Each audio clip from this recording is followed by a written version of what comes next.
Chapter 8 of Advanced Public Relations and Advertising deals with communications, both within the organization and with outside parties.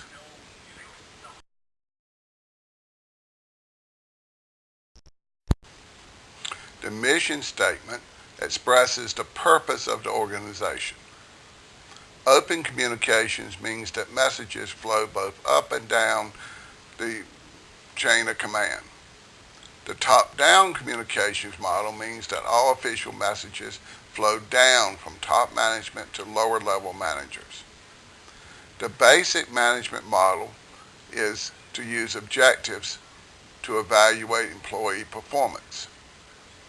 One important role for public relations is to research public opinions and then communicate their findings to top management.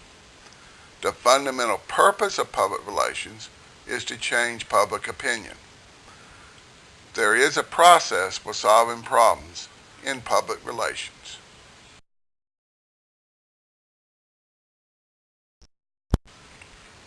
The mission statement explains the basic purpose of the organization.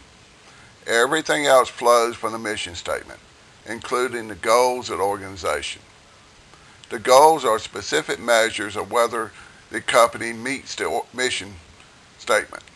For example, the mission of a hotel may be to provide a comfortable stay for guests, and the related goal may be to increase repeat stays by guests. Goals are long-term, perhaps 5 to 10 years, and objectives are short-term measures of progress towards the goals. In the hotel example, the objective may be to increase the scores on customer satisfaction surveys by 10% over the next 12 months. If the customers are more satisfied with their stay, which is the short-term objective, then they will be more likely to come back, which is the long-term goal. The vision statement explains how the organization sees itself.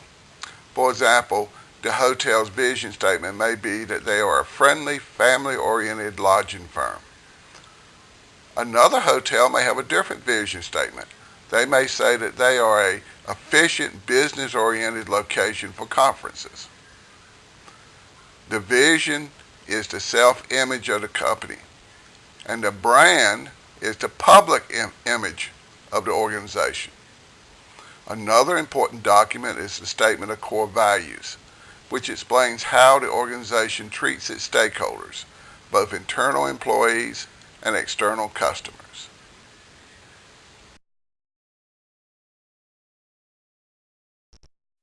Top-down communications occur when most official communications flow from the top management down to the lower levels, which means that the management tightly controls the organization.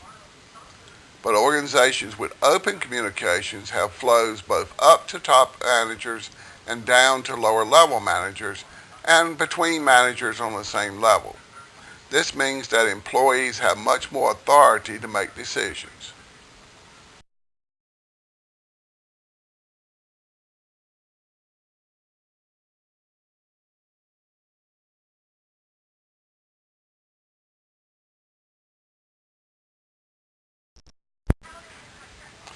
In the top-down communications model, top managers use official messages to set policies and control the organization.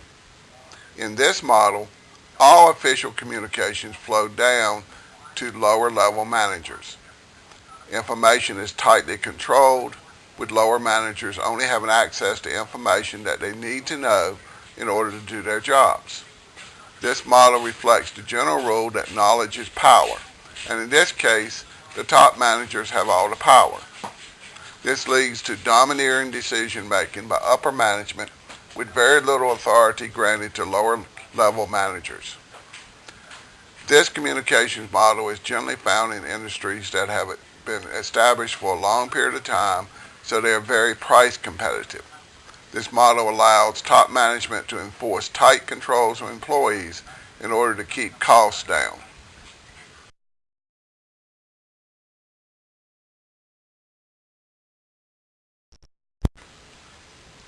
Open communication models are generally found in growth industries that emphasize flexibility and customer service. In that case, lower level managers need more authority to make decisions in order to better serve the customers in a timely fashion. Communications flow both up and down the chain of command, and there are much more lateral communications between managers on the same level to coordinate customer service. In open communications model organizations, public relations plays a more important role in encouraging the free flow of information within the organization. Organizations with open communications generally operate in newer businesses that encourage creativity and customer service.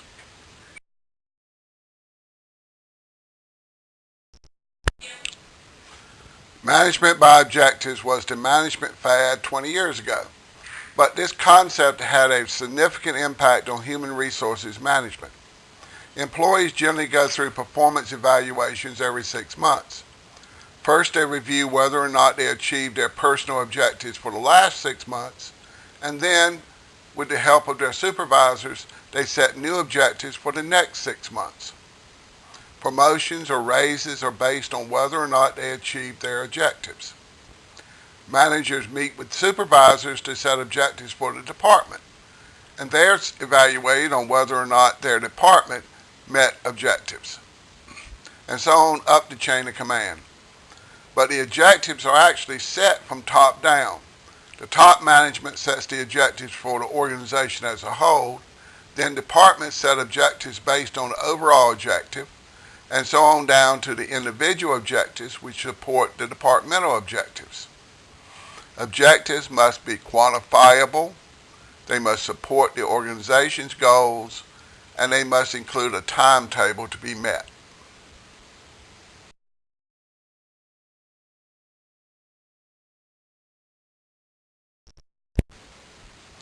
Objectives must meet 3 tests. First, objectives must be numerical, so that everybody knows when the objective is achieved. Second, objectives must be related to the organization's objectives, which of course were based on the goals. Third, the objectives must have a deadline to be met.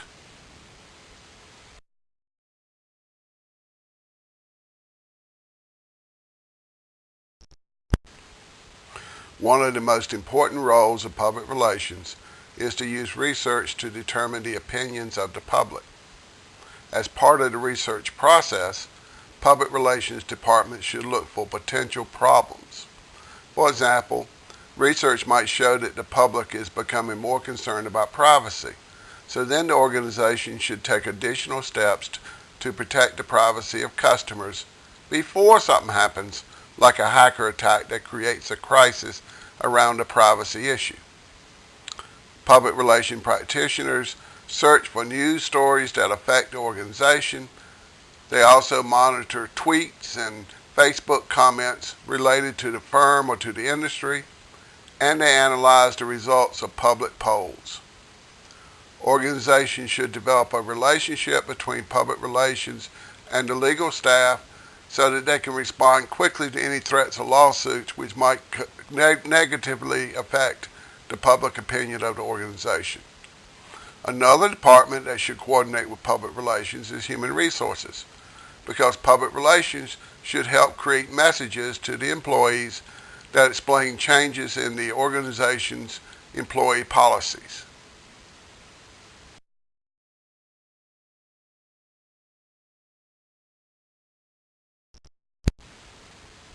The mission statement for public relations is to maintain the positive public opinion of the organization. This goal can be accomplished through well-crafted, repetitive messages sent to the targeted public. And public relations is also concerned with internal communications from the management to the employees.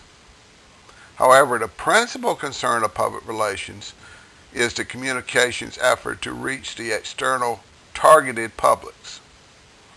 Public relation practitioners often provide the face of the organization when they serve as spokespersons. This role may include one-on-one interviews, or it may be a group press conference.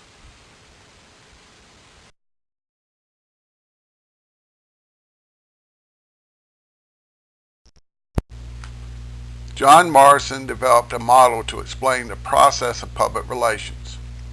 The first step is to conduct research to identify public opinions of the organization and to identify issues which might impact the firm.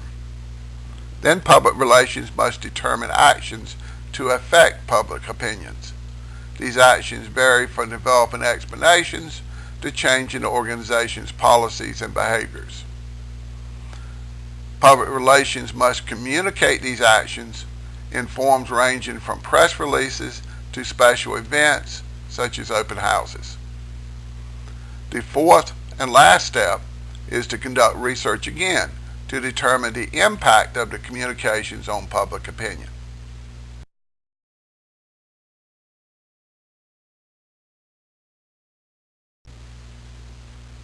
When creating public relation messages, one should always be sensitive to the probable reaction of people other than those in the targeted public. In today's connected world, it is impossible to send a message only to those who are the intended recipients. People for whom the message is not intended will also receive the message, even though it was unintentional by the sender. Even the messages conveyed in private meetings often leak out to the public. The unintended audience is around the world due to the internet and satellite TV. So messages must be carefully created just to convey the message to the intended target audience without offending the unintended audience.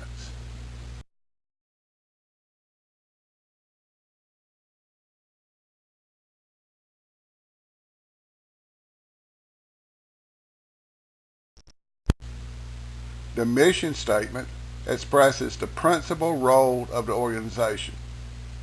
This leads to core values, long-term goals, and short-term objectives. The top-down communications model describes organizations that are tightly controlled by top management, usually in long-established, highly competitive industries. The open communication model describes organizations that give much more authority to lower-level managers, usually in flexible, customer-oriented, innovative organizations. Objectives must meet three criteria. They must be numerical, related to the organization's goals, and have deadlines. Public relations professionals conduct research to determine the public opinion of the organization and of related issues. Public relations practitioners must not lose sight of the prime goal, which is to sustain the positive public opinion of the organization. The process of public relations has 4 steps. Research public opinions, decide on actions to change public opinions, communicate the actions, and then repeat the research to see if the communications were successful in changing public opinion.